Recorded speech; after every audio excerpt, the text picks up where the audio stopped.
I was raised in a family that earned an average income. My mom and dad had good jobs, but with four of us to take care of, my parents, four siblings, and myself, we encountered some difficulties. Wearing secondhand clothes and eating affordable meals was a normal part of our daily life. Interestingly, we had a house, courtesy of my grandmother passing it on to my dad. Our neighborhood was pleasant, with families spanning from middle to high income. The house beside ours remained vacant for years until a new family arrived. Their son, who was my age, became the only other kid in the neighborhood like me. Even though Benjamin and I didn't go to the same school, he was homeschooled. Our families arranged for us to spend time together. We became best friends. While Benjamin continued his homeschooling journey, I, being a public school attendee, shared tips on socializing with peers. Benjamin's dad, Henry, found my advice helpful. Eventually, Henry acknowledged the importance of a well-rounded education for Benjamin, especially for the family business. As Benjamin started thriving with our friendship, Henry appreciated the positive transformation and realized the benefits of a more diverse learning experience. He used to express his gratitude in different ways. Henry, a man who didn't talk much, never said a direct thank you. Instead, he would send me home with lots of food for my whole family and give small presents to me and my siblings on our birthdays or other special occasions. Despite Henry being thankful, Emily, Benjamin's mother, wasn't happy. She didn't like how nicely Henry treated me, thinking it was tough on their son and too generous to the neighbor's kid. She showed her disapproval with sarcastic comments and tried to stop Henry from giving me things. Despite her attempts, Henry ignored her and sometimes gave me even more things, almost as if to spite her. Apart from the way Henry treated me, Emily had more troubles with her husband. Their frequent arguments and loud disagreements had an impact on Benjamin, making him become more reserved. After many attempts to comfort him, I earned Benjamin's trust. We grew closer, and as time passed, I started having romantic feelings for him. Despite that, I never acted on those emotions. There was only one time when Benjamin didn't open up to me. When he was 15, he visited my house looking upset after a disagreement with his mother. He looked troubled, moving anxiously in my room. I asked, "Benjamin, what's going on? You seem really upset. You know you can talk to me, right?" "I know, but there's something I'm not sure I can share with you," he replied. "You don't have to spill everything, but if you feel okay, tell me a bit. Talking about what's bothering you can help." "It's about my mom. We had a big fight. I couldn't handle how she treated my dad anymore, and I snapped at her. She said something really hurtful, and that's why I'm so upset." "I'm sorry to hear that. Do you feel comfortable sharing what she said?" "It's painful, and I'd rather not discuss it. Families can be tricky, but they're still your own. Try not to let anger damage your connections with them. Give yourself time to understand your emotions. Appreciate your support, Kathleen. You're great at comforting me." At that time, I thought it was best for Benjamin to stick with his family, thinking they only had his best interests at heart, despite their quirks. I had no idea about the actual truth. If I had known, I would never have advised Benjamin to forgive and stay with his parents, especially his mom. Over time, Benjamin and I finished high school and headed to the same college. While Benjamin took online classes, I went to the campus. I had a job since I was 15, so I managed to save up and rent an apartment. With some assistance from Henry, I moved out and got my own place for college. Benjamin and I spent more time together without our parents around. Eventually, we both admitted to having strong feelings for each other. After a bit of an awkward confession, we officially became a couple. My parents were super happy, but Benjamin's parents had different feelings. Henry gave us a calm congrats, while Emily showed she wasn't thrilled with a grunt. We decided not to dwell on his mom's reaction. After college, Benjamin popped the question, and in less than a 2-year, we tied the knot. Back then, I felt like I had everything. My childhood buddy was now my hubby, always there for me. I loved him with all my heart. After we got married, Benjamin started traveling more for work. Worried about me being alone, he suggested I move in with his parents. I was unsure, but Benjamin did his best to persuade me. "I'm not sure about living with your parents.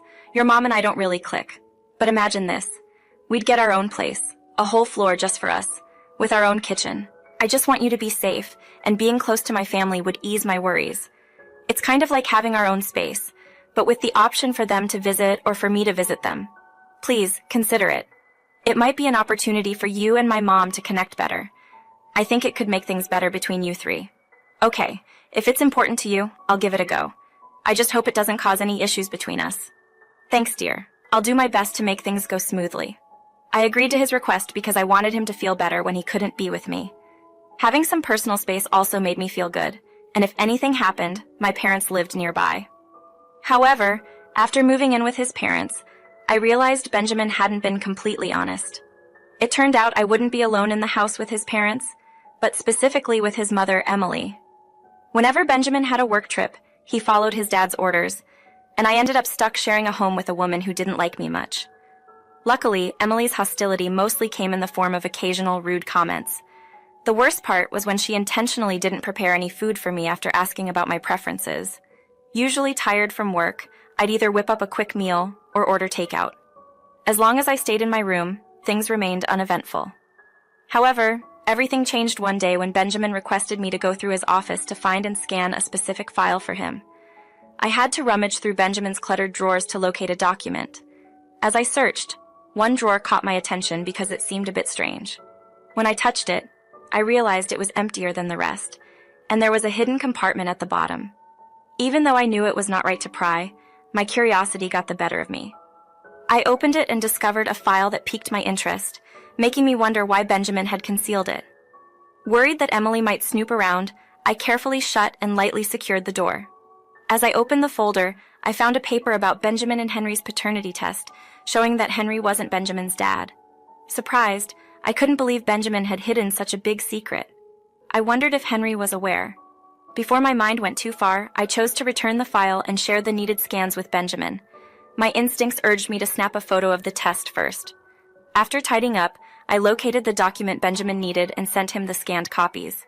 Back in my room, I tried to avoid thinking too much about the new details.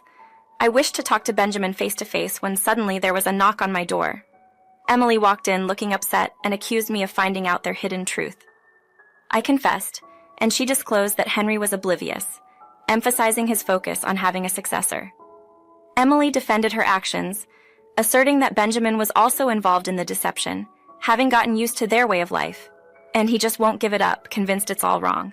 What if I spill the beans to Henry? Oh, come on. Do you really believe someone like you could wreck our little make-believe world? I'd just make Henry think you're making up stories to stir up trouble. He'd pick us over you anytime. Your scheme won't last. Keep dreaming. I never really liked you, Kathleen. I've been trying to steer Benjamin away from you for ages. This is the perfect excuse for him to find someone in his social circle. You won't get away with this forever. The truth always comes out. That's just how it goes. Oh, please, spare your fairy tales for someone who gives a hoot. Good luck with that, though. If you're wise, you won't mess with it. She left the room, and my heart raced. All the questions I had for Benjamin were already answered by Emily. I felt upset with both of them. Emily never hid her dislike for me, but I never expected her to betray me like this. The most disappointing part was Benjamin's betrayal. How could he deceive the person who raised him? How long had he been aware of this? Did he feel any guilt? I also wondered if he would go along with Emily's plan to abandon me. That night, I struggled to sleep as my thoughts consumed me. The following day felt like a blur. Henry came back from his work trip, and I couldn't meet his gaze because of the guilt gnawing at me. I wished to confess everything, but I feared Emily would twist things and paint me as the villain. That evening, Henry suggested we have dinner as a trio. I quietly ate my food, responding only when he inquired about work. During dinner, Emily shared with Henry her desire to take a vacation with Benjamin. Henry, I really miss Benjamin, and I think it would be wonderful for us to enjoy a 6-week trip to Hawaii together. Benjamin has been putting in a lot of effort at work, so he definitely deserves a break, don't you think? But doesn't Benjamin have many work commitments? I'm not an expert, but won't the business be impacted by his absence? Henry ran the business for years before Benjamin came on board. A brief break shouldn't be a problem. You're right, and Benjamin could use a break. Okay, go ahead, and I'll take care of things here. Thanks. Kathleen, why not join them? Oh, that won't work. It's meant to be a special time for moms and their sons to connect. Plus, it might feel awkward like being an extra person. What do you think, Kathleen? Want to join them? Oh, she likely has her own plans. Don't stress about it.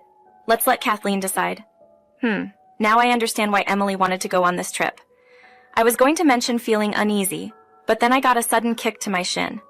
I felt a sharp pain and saw Emily had kicked me under the table. When I looked at her, she gave me a serious look. I wanted to say something, but I knew it wouldn't help. Feeling stuck, I had a clever idea. I could talk to Henry when they were not around. So I stayed quiet, nodded, and pretended I was fine with the trip. Emily seemed happy, and Henry gave her permission to leave. That evening, I gave Benjamin a call to discuss the upcoming trip. Are you joining your mom on the trip? I asked. Yeah, I don't really have a choice, he replied. That's not true. You do have a choice. You can decide not to go along with her plans. Things are quite messed up, and honestly, some of it is because of your actions. Confused, I inquired, what do you mean? How is any of this my fault? Benjamin clarified, if you had respected my privacy earlier, none of this would have happened. There's a hidden lesson I didn't share with you. Around 5 years ago, during a major argument with my mom, she disclosed that I'm not actually Henry's son. I thought about telling Henry, and I even hinted at it to my mom. However, she just brushed it off, warning that it might result in us getting kicked out of our place. So we're stuck keeping this secret. Now that you're aware, I can't keep you in my life anymore. He ended the call, leaving me in shock. I couldn't believe that the person I cared for could be so heartless. Was this always a part of him, or did he change because of greed? I cried myself to sleep, struggling to grasp how our 5 years of friendship and love had turned into something so awful. How could he easily let me go? I thought he was super important to me, like the best ever, but turns out I was just a replaceable buddy for him. The next day, all fired up for payback, I caught Benjamin quietly getting ready for a trip with Emily, ready to take off later. Even though I was sad, I knew I had to take the high road. Henry went on a quick business trip for the next 5 days, so I had to hold off on my plan until he came back. Once Benjamin and Emily left, I kept busy by checking out their stuff.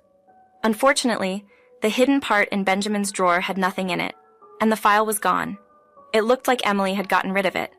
But no big deal, I had a picture of it. While waiting patiently, I collected proof of what Benjamin and Emily were up to. I found Benjamin's secret Instagram account where he shared stories about going out with several women and expressing gratitude to his mom for introducing him to these amazing ladies. Despite feeling hurt and upset, I took screenshots of each story. Armed with proof, I phoned Henry, telling him there was a pressing matter and asking him to rush home. Just as he promised, he showed up by 8 p.m., worried and wondering if everything was all right. I confessed that things were not going well and spilled the beans about the actual purpose of Benjamin and Emily's journey, to help Benjamin find a new wife. Henry couldn't believe what he saw in the screenshots. He looked at me with a mix of surprise and doubt, wondering if I was serious. As he processed the images, his surprise turned into anger and disgust. He stuttered, demanding an explanation for why anyone would do such a thing. I urged him to sit down, emphasizing the importance of what I was about to reveal. With a printed copy of the picture, I presented the evidence to Henry. He sat quietly, taking in the shocking revelation before him. I hesitated before telling him all the things I found out. Henry's went from being upset to being really mad. Without saying anything, he quickly called his banks to stop his credit cards. Since Emily and Benjamin depended on those cards for their trips, he also canceled Benjamin's work card, leaving them with no money. After dealing with this, Henry felt a bit less angry. I said sorry for dropping everything on him at once and shared my regret. He told me not to worry, saying he never thought Emily would do something like that. He was just glad he found out while he still had control of the business. Worried that Emily and Benjamin might come back, Henry chose to end his marriage with Emily and asked both of them to leave the house. I supported the decision and suggested filing for divorce from Benjamin as well. However, Henry insisted that I remain, expressing his wish to pass down the business to me as if I were his daughter. Despite feeling sad and angry in the following days, we proceeded with the divorce, ignoring attempts from Emily and Benjamin to get in touch. Henry obtained restraining orders against them. When Benjamin eventually contacted me, he accused me of disclosing everything to Henry, but I denied it, assuring him that I had proof. Benjamin couldn't believe I had proof and called me heartless. In the weeks that came after, Henry and I finalized our divorce, gathered Benjamin and Emily's stuff, and gave them 2 months to pick it up from storage. I left my job to join forces with Henry, aiming to leave the past behind. Despite the difficulties, we found comfort in each other. Finally, I opened up about my experience, urging everyone to always choose the right path, no matter what hurdles they face, because you never know how life might repay you.